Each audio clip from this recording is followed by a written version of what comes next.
La verdad es que si todo lo que hablamos aquí saldría, terminaríamos como el doctor Vitaloni muy emocionados, porque la verdad en esta situación, y le voy a convocar a los dos para las dos miradas, sobre todo los adultos mayores y los grupos que están aislados y a los que hay que cuidar, es complicado hacerles entender que ese cuidarlo es alejarlo de los nietos, alejarlo de los hijos que estamos por allí, que tenemos que salir. Mirá, Sole, recién charlábamos y es algo que uno lo viene viendo desde la mirada sanitaria, desde lo macro y desde lo micro en el consultorio. Yo vengo de mi consultorio, termino acá y me voy a mi consultorio y sigo trabajando, seguí trabajando durante todo este tiempo, porque creo que nosotros tenemos una misión como profesionales de la salud, tratando de llevar adelante todos los protocolos de protección con nosotros, para con nuestros trabajadores que están desempeñando las tareas con nosotros y también para con los pacientes. De hecho, quiero decir, el doctor vino con el barbijo y por una cuestión del micrófono está tan acostumbrado y con esto de hacer el ejemplo soy un militante del barbijo, de la primera hora. Antes de que sea obligatoria. Doy fe. Y está ocurriendo algo que yo creo que un poco lo que decía Roberto, tiene que ver con esta interpelación social que nos está haciendo, y Carla también, en todo el mundo, que tiene que ver con esta interpelación que nos está haciendo la pandemia, no solamente al equipo de salud, al sistema sanitario, que quienes más amortiguación tiene que tener, ¿no? Pero a la sociedad en su conjunto.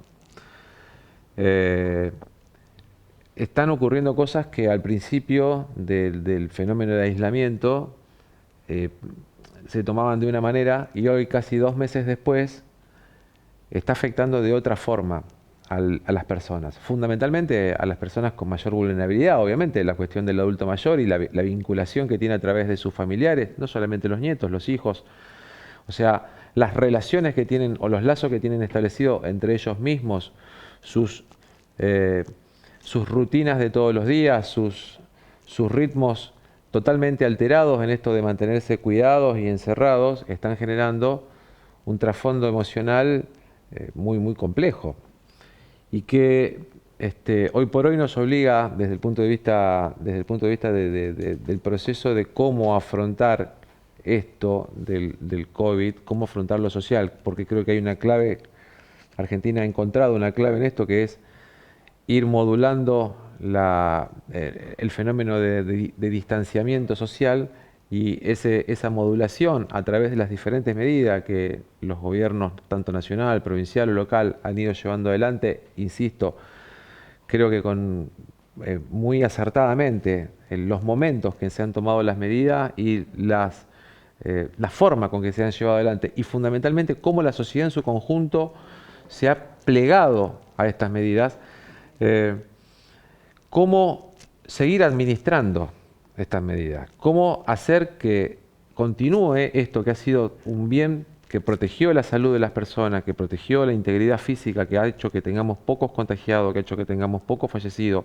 Y lo que decía Roberto es real, un fallecido en la estadística es uno, pero en la relación esa persona es una persona con nombre, apellido, un vecino conocido de la ciudad, que impacta de una manera distinta cuando lo quitamos, ¿no?, de la estadística. ¿Cómo seguimos administrando sin que se lesione la emocionalidad? ¿Cómo seguimos administrando esto del distanciamiento, tratando de que las personas sigan sosteniendo su normalidad emocional y fundamentalmente cómo cuidamos esto en las personas de mayor vulnerabilidad como son nuestros adultos mayores? ¿Y cómo se humaniza o se sensibiliza la muerte teniendo en cuenta que, como decía el doctor Vitaloni, como decía recién el doctor Eduardo López, ese uno tiene una familia detrás que no lo pudo ver partir, en este caso incluso con el aislamiento por parte de miembros de su familia? ¿Cómo se supera eso y cómo se logra hacer el duelo? Yo creo que acá hay distintos puntos para los que hablar o ver. A nivel mundial están cambiando muchísimo los protocolos y eso es interesante, porque estas situaciones lo que tienen que además sacan lo peor y lo mejor de nosotros. ¿Sí? A mí me emocionó mucho escucharlo al doctor Vitaloni hablar de humanidad, me emociona escucharlo al doctor López cuando estamos hablando de un ser humano que tiene nombre y que tiene apellido. Es un ser, no es un número, no es una estadística. Ahí ya empezamos a humanizar, ¿sí? Dándole ese reconocimiento que ese otro tiene. Ese es un paso importantísimo para humanizar. Las despedidas, cómo se están dando, todo lo que está pasando, que es todo lo contrario a lo que en tanatología venimos haciendo, que es acompañar, estar al lado, ayudando a cerrar círculos, a cerrar historias de vida con el paciente, con la familia, con todo el entorno. Escuchaba una historia de una paciente que estaba a punto, en las peores situaciones, en terapia intensiva, sola, aislada, con un bebé.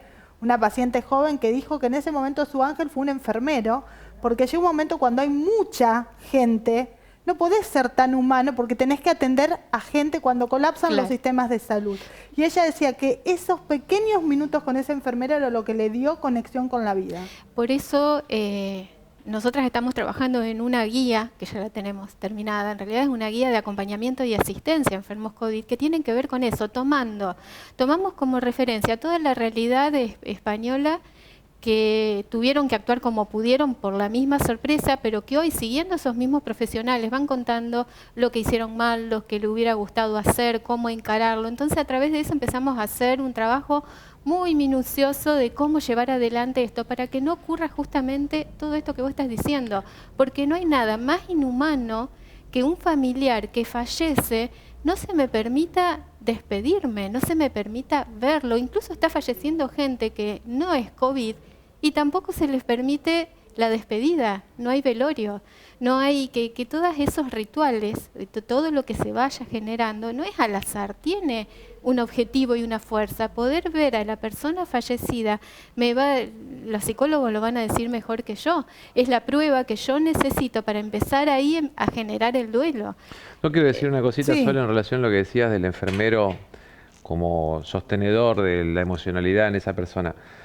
Hay también una cuestión que nos atraviesa a nosotros como integrantes de los equipos de salud, que tiene que ver con todo esto también, ¿sí? Porque, a ver, nosotros somos quienes asistimos, quienes estamos en la trinchera, estamos trabajando, vamos a hacerle frente a esto, pero todas estas cuestiones también nos afectan emocionalmente. Porque ¿sí? ustedes también van a su casa, tienen a su familia, entonces digo, son personas. Entonces digo, todo esto que se ve también, que se visibiliza de las preguntas que nos hacemos, cómo afecta a la sociedad. Hay una postilla, un capítulo muy importante que tiene que ver con cómo nos afecta a nosotros los integrantes de los equipos de salud, cómo afecta, como decía Roberto, a esa incertidumbre de no saber si vamos a poder hacerle frente o no, si vamos a poder oponerle una resistencia seria en tecnología, en capacitación, en capacidades individuales y en capacidades emocionales.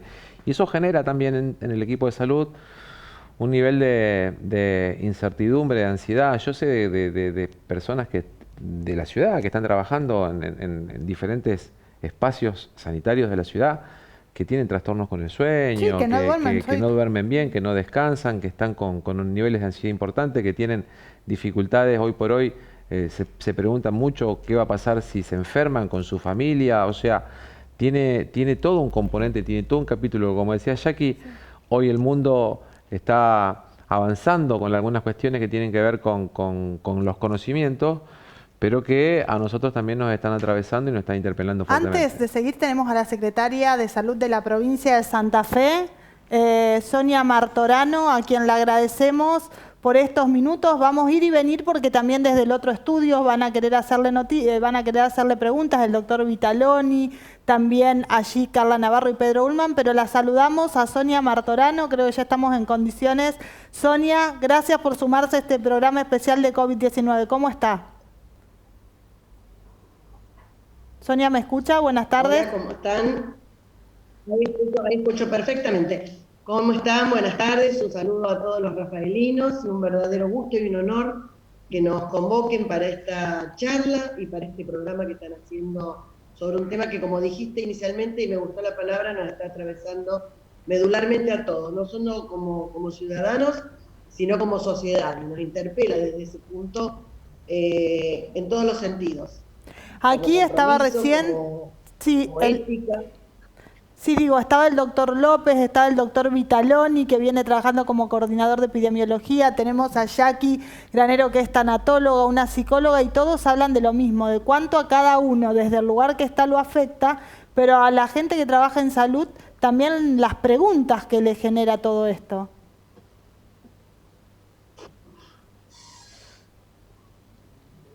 Exactamente. Este es un virus que tiene 4 meses. Entonces, muchos nos vemos, como yo decía, interpelados por preguntas, por presunciones, por una sociedad que quiere saber más, que quiere saber cómo debemos comportarnos, si cuarentena sí, si cuarentena no, cuándo flexibilizar. Y en verdad, como digo, es un virus que tiene 4 meses, que sabemos muy poco, pero que como esto ha ocurrido inicialmente en otros países, básicamente en Europa, en Italia, en España, en China, y tenemos una fuerte influencia de todo lo que ha ocurrido en Estados Unidos y nos enseña mucho de lo que no debemos hacer y de lo que debemos valorar nuestro sistema de salud y nuestra posición frente a la sociedad y frente a nuestros principios, yo diría, de la salud como un derecho, porque eso creo que es lo que nos ha diferenciado y nos está diferenciando de los demás países en cuanto a las resoluciones que se vienen tomando. Para nosotros la salud es un derecho, eso no se negocia. Después vemos cómo hacemos para que conviva salud con economía, porque sabemos que hay problemáticas, obviamente, no lo desconocemos. Pero la salud es un derecho. Y desde ese lugar, decía, es un virus que tiene 4 meses. Entonces, las preguntas son muchas, las respuestas a veces son escasas, y las vamos dando en base a lo que conocemos o hemos visto o estamos aprendiendo de lo que ha ocurrido en otros países. Pero no hay tantas certezas, quizás haya muchas incertidumbres. Bien, nosotros hoy compartimos este especial porque hay mucha gente necesitada de buena información. Damos la posta al otro estudio donde está Pedro Ullman con el doctor Vitaloni, con Carla Navarro, también para que participen de esta entrevista. Pedro, allí tenemos a Sonia Martorano para poder conversar y preguntar. Bien, doctora, buenas tardes. La pregunta es, usted lo mencionó, dijo, después vemos cómo hacemos armonizar economía y salud. La pregunta es que crece la preocupación de la ciudadanía por el alto costo económico de esta estrategia sanitaria basada en un aislamiento estricto primero, administrado luego, focalizado como se llama ahora. ¿Qué desafío van a tener también, ¿no?, desde los sistemas de salud, tratar de buscar un equilibrio? Porque va a haber que educar de nuevo a la gente. Primero se le dijo que había que estar siempre adentro y ahora se le pueden conceder algunas libertades, pero siempre cumpliendo los protocolos. Pero va a ser difícil todavía lo que falta transitar.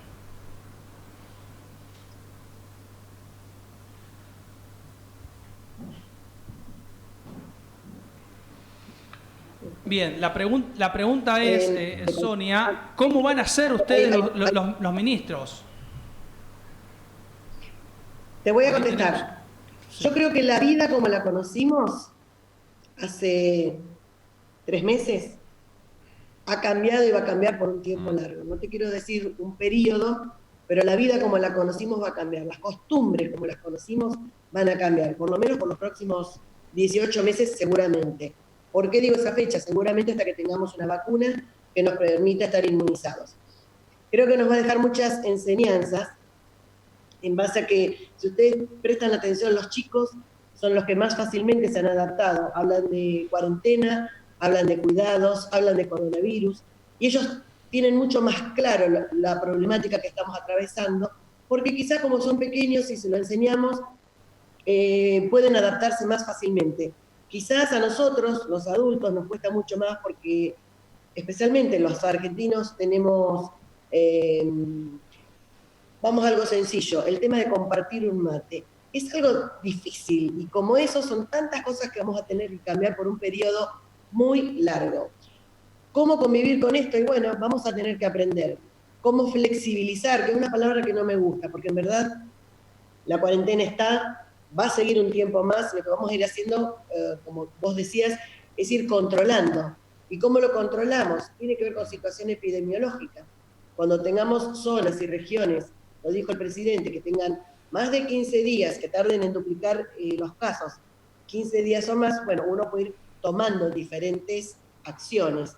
Pero en el interín, la situación epidemiológica de cada lugar va a hacer que se tomen diferentes acciones. Vos fíjate que hoy tenemos comercios que pueden tener mayor acción en poblaciones que tengan hasta 5.000 habitantes, y no así en los grandes aglomerados que son Rosario, Gran Rosario, Santa Fe, Gran Santa Fe y la región de Rafaela. Evidentemente la situación epidemiológica nos va a ir marcando cómo movernos, pero igualmente en el decreto, que lo estuvimos analizando minuciosamente, nos dice que tenemos que ir controlando, aunque sean pequeñas regiones, si esta apertura que se va generando tiene cambios epidemiológicos, porque probablemente si algo de esto ocurre, tengamos que también generar una cuarentena comunitaria en esa determinada región. Así que es todo un gran desafío con el que vamos a vivir, con el que vamos a convivir, y que por suerte no son decisiones que se tomen en forma aislada desde el Ministerio de Salud de la provincia, sino que el Ministerio de la provincia está en constante contacto con el Ministerio de Salud de la Nación, y que además tiene un grupo de expertos que nos reunimos semanalmente, donde se exponen las distintas problemáticas, y es en un conjunto, no te voy a decir que se toman las últimas decisiones, pero que se recibe un asesoramiento de gente experta para después poder, sí, con toda la información, tomar una decisión. Obviamente, el tema sanitario es muy importante, porque la salud, el derecho a la vida, eso no se negocia. Pero también sabemos, como decíamos recién, hay situaciones económicas, productivas. Santa Fe es una provincia muy ligada a la producción. Entonces, se ha comenzado ya la semana pasada con alguna actividad mayor en pequeños comercios. La foto la vemos la semana que viene, por lo que estamos viendo no hemos tenido mayor problemática, y en base a eso se irá abriendo, como dijo el gobernador, el grifo, despacito, a ir probando. No es que no se vaya a permitir mayor actividad, pero no olvidemos que nosotros estamos hablando de salir de la cuarentena cuando todavía no ingresamos en el pico de la pandemia. Así que hay que ser muy cuidadosos. La vida como la conocimos va a tener varios cambios. Esa es la frase para cerrar esta entrevista, doctora Martorano. La verdad que muy bien. Es una frase que la tenemos que repetir todos los días cuando nos levantamos, ¿no? Para tratar de adecuarnos, adaptarnos al nuevo escenario. Muchísimas gracias por este contacto, doctora Martorano, y seguramente vamos a tener que seguir comunicándonos porque esto llegó para quedarse por mucho tiempo, como dijo usted. Así es, les dejo un saludo a todos los rafaelinos, a una zona muy querida por nosotros, muy cara en nuestro corazón, y sigan cuidándose, sigan respetando las normativas como lo están haciendo, sigan con su compromiso ciudadano y productivo, y no tengan dudas que son tiempos difíciles, no lo vamos a negar, pero que juntos todos vamos a salir adelante. Cariños a todos. Gracias. Bueno, ahí estaba la doctora Sonia Martorano, es la secretaria de Salud de la provincia de Santa Fe, de una provincia que tiene 243 casos de positivos de coronavirus hasta ahora. Hoy todavía falta un reporte para terminar el mes de abril, pero bueno, se han dado 133 casos en marzo y hasta ahora 110 en este mes de abril. Vamos a ver cómo terminamos con el informe de hoy, pero lo positivo es que también han aumentado los recuperados. Y en el próximo bloque vamos a hablar con el doctor Roberto Vitaloni, coordinador de epidemiología, qué palabra difícil para decir, y vamos a seguir hablando sobre las personas y cómo nos adaptamos a estas nuevas exigencias con la doctora Navarro. Ya volvemos, esto es un especial de COVID aquí en Next TV.